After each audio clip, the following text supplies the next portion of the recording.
What's going on, everybody? How are you? I was going to talk about why is gratuitous violence accepted in mainstream films, but not sex. Have you ever thought about it? Have you ever wondered it? Or I used to think about it all the time. I used to not understand it, but I think I do now. But before I get into that, though, how's everybody doing? I'm doing all right. Thanks for asking. I been cleaning up and organizing and stuff, so my thing has changed.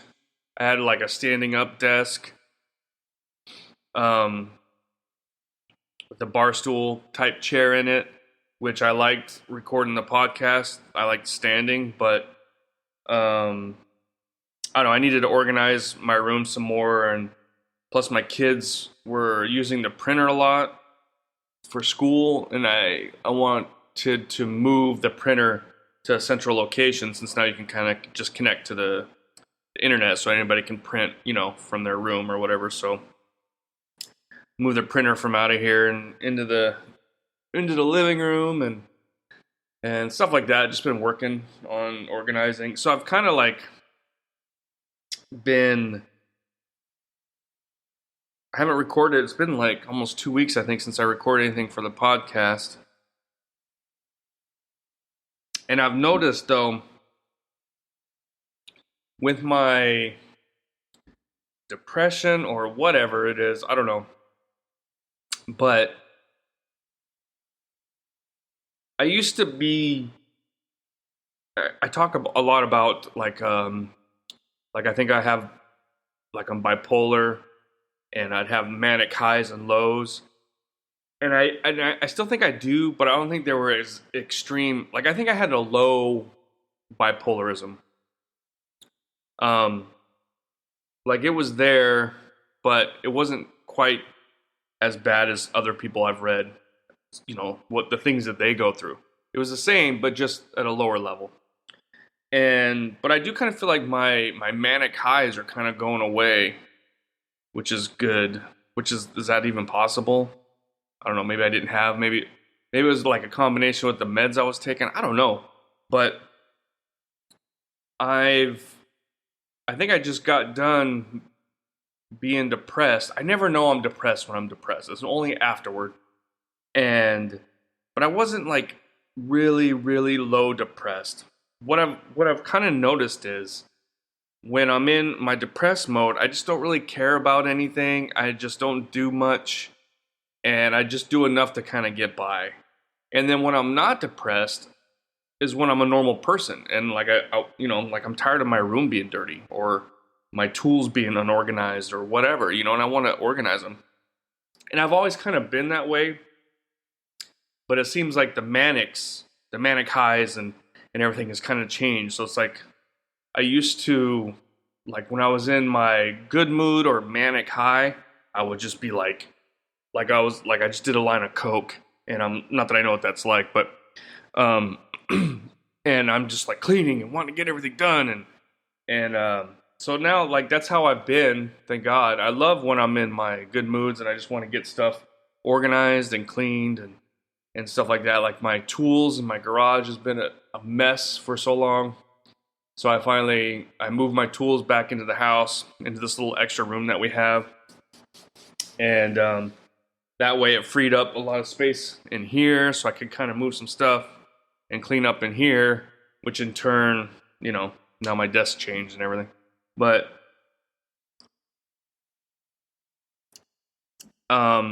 so it seems like things are better. It's just different. I don't know. The But what I've noticed is, like, I used to think when I was in my depressed mood, I didn't like recording podcasts because I didn't care. But that's kind of hit or miss or whatever, because I don't know. Like I'm constantly trying to figure it out. They always say you should write a journal to kind of record how you feel and the things you're doing. I suck at doing that. I just do. Maybe if I had like a little, maybe I don't know. Maybe on the computer I could just do a quick whatever. It'd be better at the end of the day though, I think. But before I go to bed. But I was recording podcasts, but I was still in my depressed mode. But I didn't really realize I was in my depressed mode. Like I was talkative, like I was doing, like there was a couple podcasts I did where it was just like bam, bam, bam, bam. But then it's like I would sit there and be like, gosh, I need to organize my tools or whatever. But it's like it's like there's two parts of me. Hey, dude, you should organize your tools. And the other guy's like, oh, fuck that, I don't want to do that. And the fuck that guy always wins, it seems like, when I'm in that mood.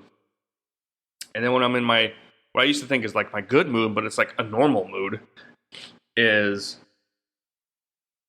just getting some stuff done. So I've just been slowly kind of organizing. And that's kind of my life, though. Like I'll spend, a month or two kind of organizing and getting things like stuff that I like, because when I'm depressed, I'll sit there and think about the things that I want to do. I just don't do it.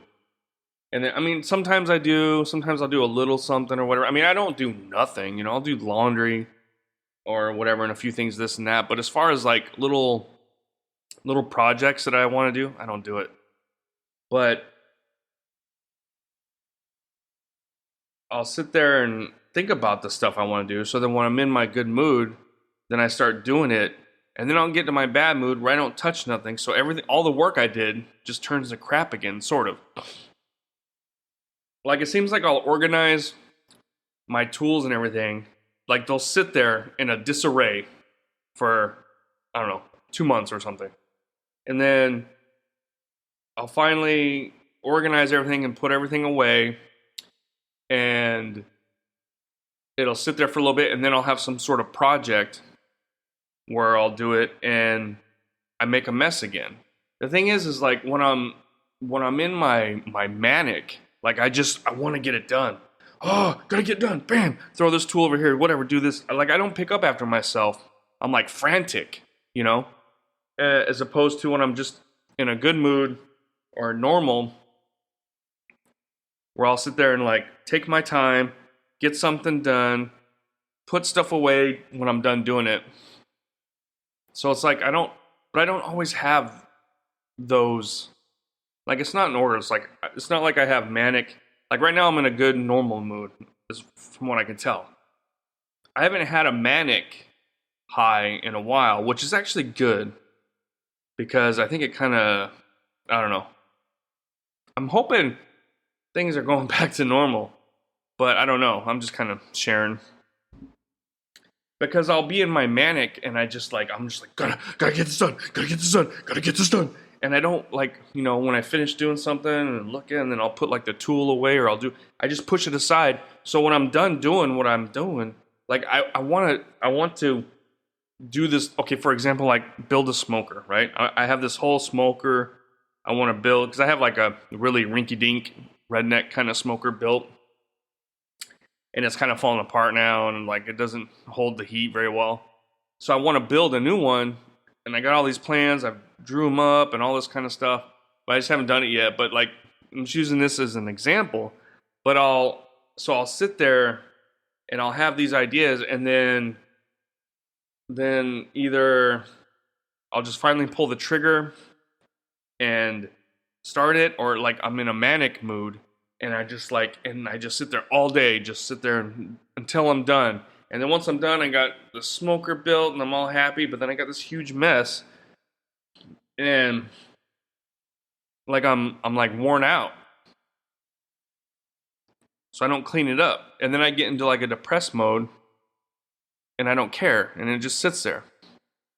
And then I'm like, I don't know. I don't get it. Does anybody else have the same crap? What I do know is it's changing though. Like it seems like I always kind of had like a cycle. And the cycle is like, there's still a cycle, but it's changing a little bit. I've stopped taking a lot of meds.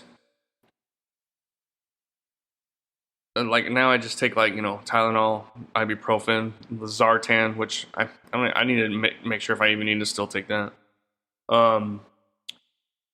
Melatonin to kind of help me sleep.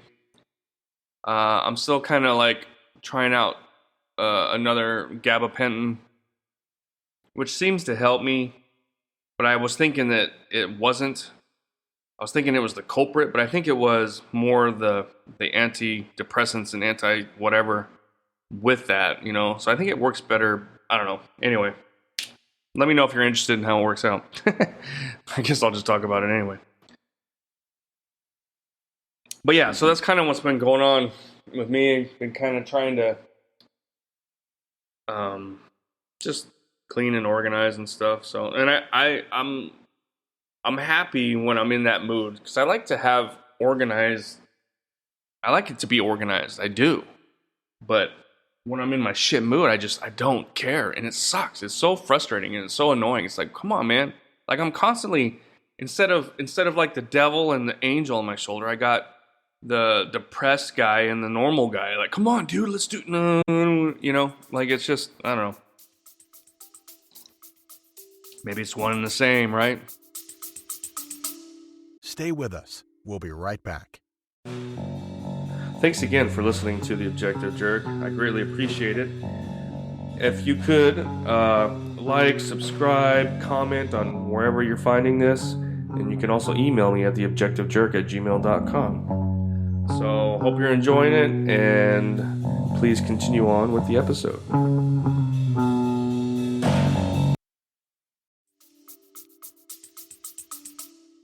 Anyway,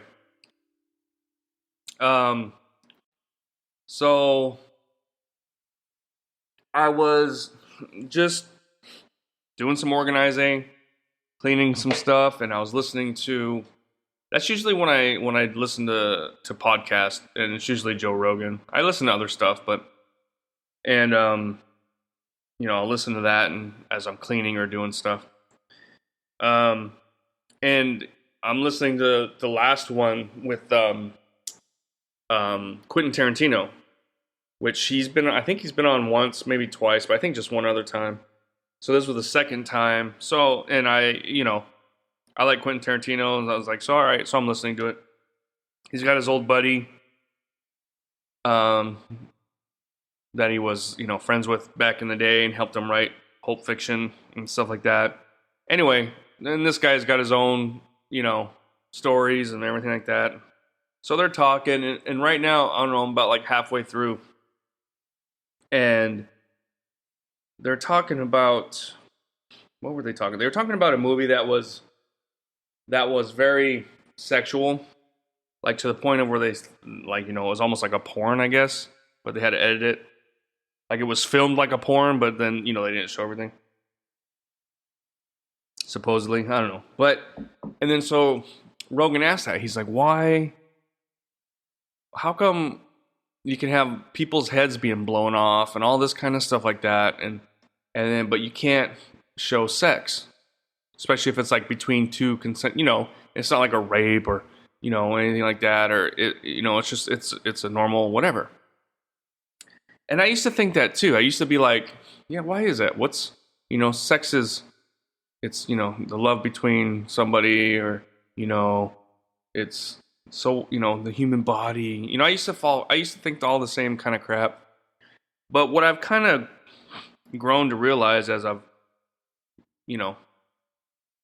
lived my life and I've been reading the Bible. I've been slacking a little bit lately though. Sorry. But, praying the rosary and just learning about Satan and sin and everything. And I think that the reason why, because America was created by Puritans, and a lot of the early history of America is based off, Protestant views and everything like that. So, and as much as there are different denominations and how they are against each other, whatever. But for the most part, the basic views are all the same. And sex is one of them. I remember having the Mormon missionaries come over to visit me, and there was a magazine I think it was like a girls magazine, like a woman's like Cosmopolitan or something. I don't know. But it was a woman in a bikini. And then when we sat down, the guy, one of them flipped it over. And he's like, oh, we don't want that. You know what I mean? And I thought that was weird, right? Like, so what? But as far as, in film, why are they so much more strict with sex than violence? I think it's just because lust is a sin that afflicts more people much more easily than any other sin. You know what I mean? Like everybody has, I think, a problem with lust to a point. You know what I mean? Because if you're looking at a woman and you're like, whoa, dang, she's hot, dude, you've already lost. You already sinned. Oh crap. Especially if you're married. You've already cheated on your wife basically. And I don't know, I guess when you kind of break it down like that or you kind of simplify it, it seems kind of extreme, but when you look at the state of pornography and the way things are going, it makes a lot of sense. You know what I mean? Cuz like I remember okay, being around that same age as that story I just shared about the Mormon missionary, me and my brother when we were 11, 12. Yeah, that's about how old we were. And we found we were helping my dad do something, and behind the bed he had like just stacks, excuse me, of Playboys, right? Old Playboys. And me and my brother were like, "Oh yeah, Dad. Well, if you don't, whatever this and that, we're gonna take your Playboys." And he's like, "I don't care. Go get them." And we're like, we took off and we grabbed them and we divvied them up. And I got to keep June because that was my birthday month, and you know what I mean. Like we had our whatever, and it was like, oh, And so at that time, that was like, whoa, dude. And when you're young, it's like a huge turn on. You're seeing naked women, all these things, and you're like, oh my gosh, you're all excited, and it turns you on, because you're young. Now, if I was to look at that, it's like whatever. It makes no difference, right? It's not a big deal. And then like, seeing some. I wasn't like a big porn watcher, but I saw my fair share, I guess you would say. But I remember like there was a progression of what you know. So at first it was just like regular, 70s normal kind of whatever porn. It was like, oh, ooh, whoa, and make you want to have sex or jerk off or whatever.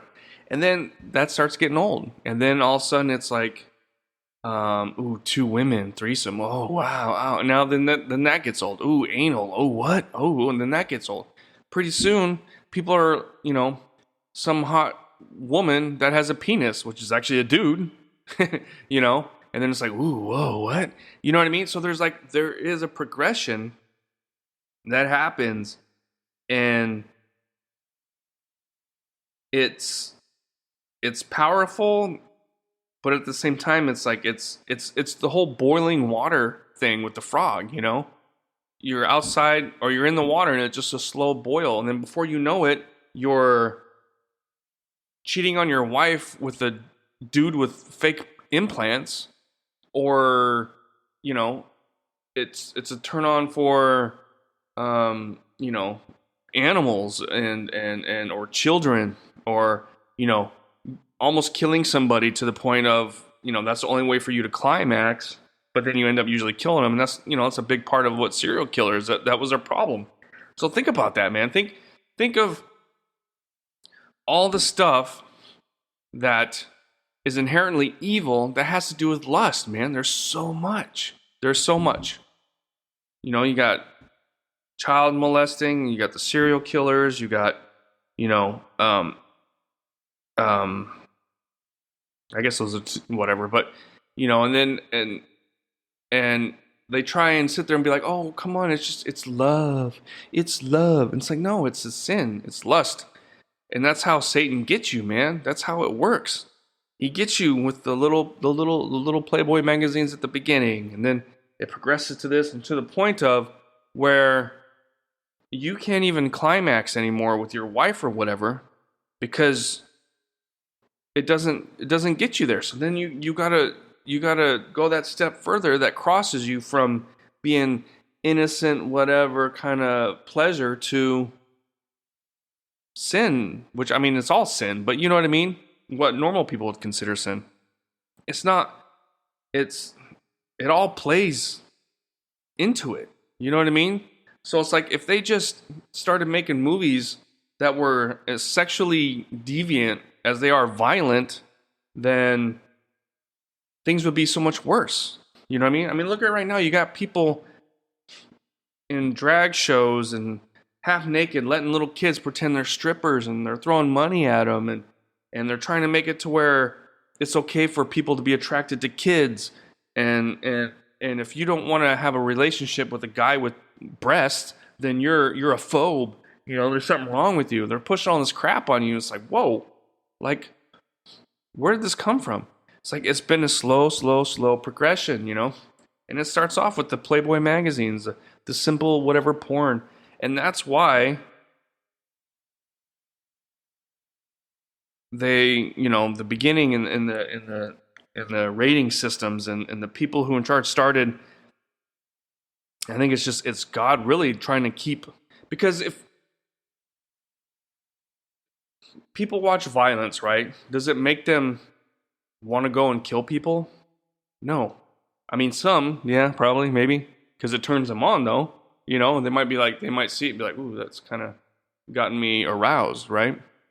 But nobody watches, not nobody, but, you know, hardly anybody watches a violent movie and thinks to themselves, like, ooh, I want to go do that. You know what I mean?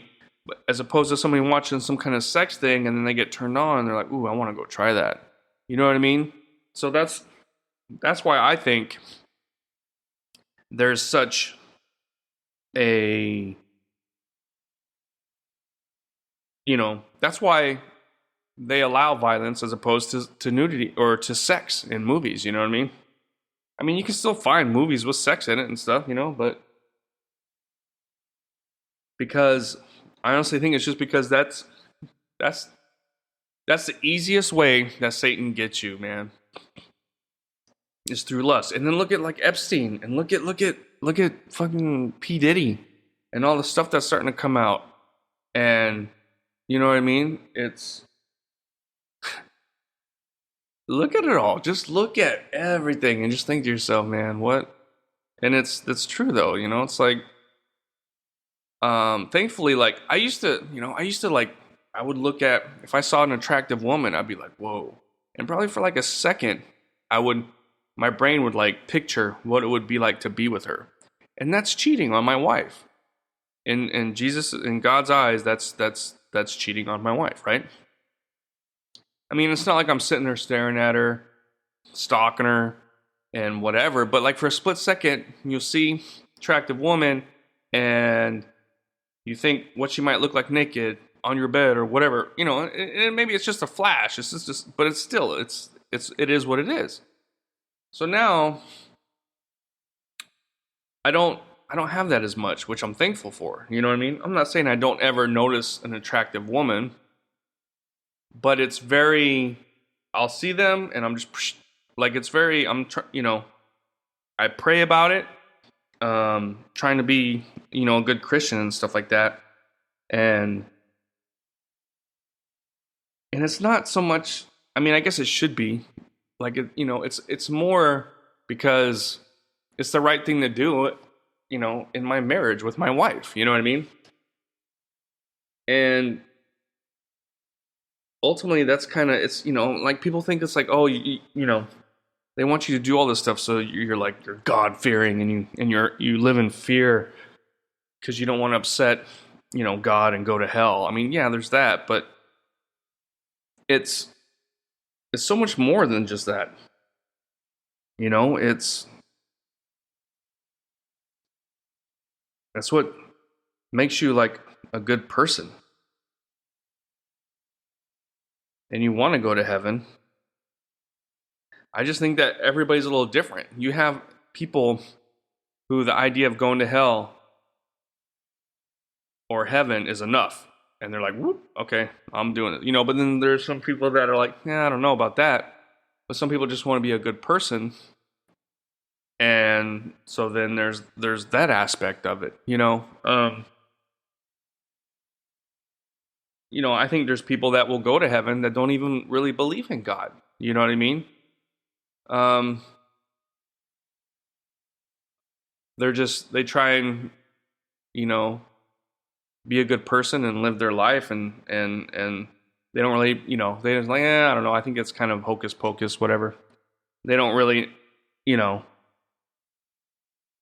they're not into it, right? But they're just, hey, they're a good person. They don't sin because it's just kind of more natural for them. And, and those are the ones that God's not worried about, He's not, God, the whole thing is like, it's geared towards the sinful. I'm a sinner. And the whole world is, and those are the ones that Jesus is afraid for and is wanting to help. Am I making any sense at all? I don't know. I was listening to that podcast, and I'd kind of thought about that. It's been a while now, I guess, but when he said that, I was just sitting there thinking, like, if I was there, this is what I would say to Joe Rogan right now. I'm like, dude, this is why I think, blah, blah, blah. And so here I am talking on my little podcast. So, all right, well, that's kind of it, I think. Let me know what you think. Let me know if you got what you're going through with your depression, or, if you got bipolar, like what do you experience with it? The meds, your stories. I would like to hear some stories. You can send me an email, theobjectivejerk@gmail.com. If you want me to talk about it, I will. If not, I won't. Or maybe I can redact a lot of stuff, whatever. And then what you think my take is on as far as like sex and films and everything like that. But it does kind of make you wonder, it's kind of crazy. Anyway, that's all I got. Thanks for listening. Thanks for hanging out. I'll see you guys next time, and God bless. All right, bye. You just put yourself through another episode of The Objective Jerk. Thanks again for hanging out with me. Please email me at theobjectivejerk@gmail.com. Like, subscribe, comment, wherever you find this, follow. It all helps. But thanks again, and I'll see you next time.